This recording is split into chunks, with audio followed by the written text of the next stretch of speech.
As many of you know, COVID-19 has been making a slow and steady comeback as of lately. If you'd like to help prevent the spread and protect your friends and loved ones, we have the perfect solution. Graveyard Dance Full Face Gaiters. Not only are they durable and come in 3 colors, they can be easily washed and reused. These gaiters are great for people who have beards, or if you just like the added and extra security of a full face covering. We also have many other items such as regular masks, t-shirts, hoodies, and even coffee mugs and cell phone cases. Wearing Graveyard Dance memorabilia is not only a great way to show support and help keep our channel going, it's also a great conversation starter to meet potential friends who are into the same things you are. The link is in the photos. You can also find them in the links in the description box below, or there is an official merch store at the top left corner of our website, graveyarddance.com.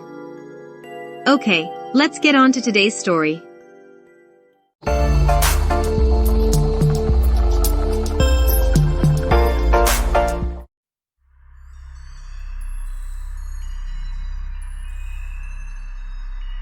There's an old saying that my grandmother used to say to me when I was little: kindness is its own reward. That is true most of the time, but sometimes it's the exact opposite. The Snowden family of Horseshoe Lake, Arkansas found this out in the saddest possible of ways. They are a very prominent family who worked very hard for their success. They bought and renovated many rental houses in their community and built a very nice income. They had lived in the home on Horseshoe Lake for several generations. Although very wealthy, the Snowden family were all known locally to be very kind people, and often tried to do what they could to give back to the community. Everyone, even the people they employed, would have nothing but the kindest things to say about them. One of the women they hired on as a housekeeper was named Gladys. Gladys lived in one of the rental homes owned by the family, and she had a son named Travis Lewis.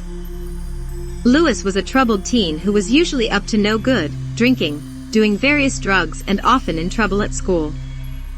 On September 10, 1996, his young life of petty crime went to the next level when he decided to break into his mother's employer's home and rob them while they were out.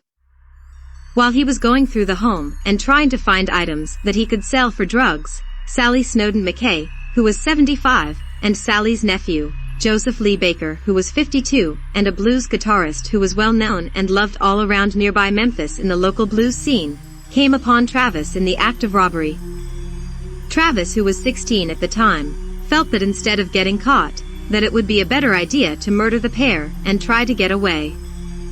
He not only murdered 2 very kind-hearted people, but also set the home on fire. He thought he would get by with it, but it didn't work, as it never does. He was tried as an adult and sentenced to 28 years in the Arkansas state prison system. While Travis was in prison, most of the Snowden family felt that he was where he belonged, but one member who had been living in California was Sally's daughter, Martha. Martha had become a Buddhist and believed she had a spiritual obligation to give Travis another chance.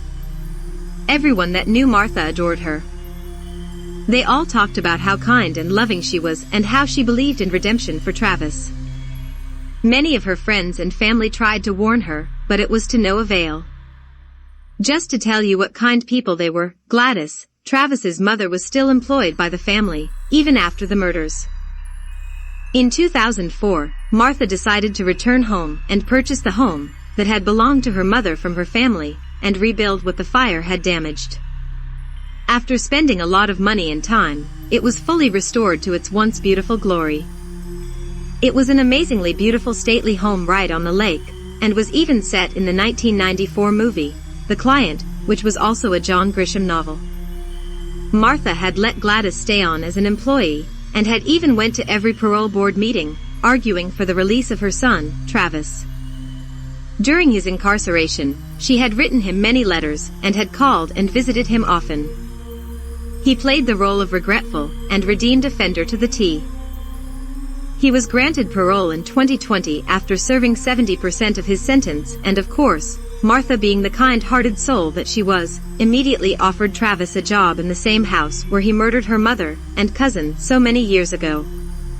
It wasn't long until Gladys, Travis's mother, told Martha to watch out for her son because she felt that he was back up to his old ways.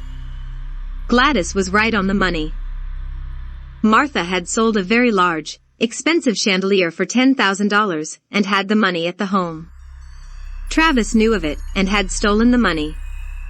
Apparently, when she confronted Travis about this, an argument broke out and Martha had contacted the police.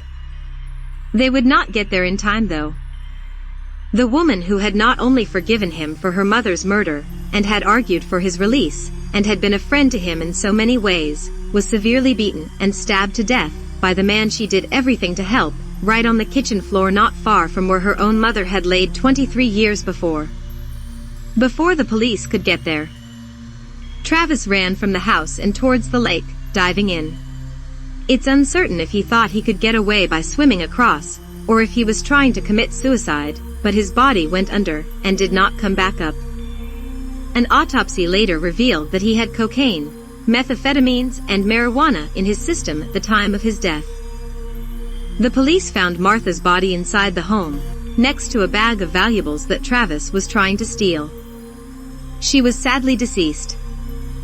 The Arkansas Game and Fish Commission and the Crittenden County Sheriff's Department was both called, and they soon found Travis's body at the bottom of the lake. Travis Lewis had just murdered a loving mother and daughter, and another family member exactly 23 years apart, in the same home. The story of the Snowden family is just shocking and sad. It's an ominous warning to be extremely careful who you befriend and who you let into your lives.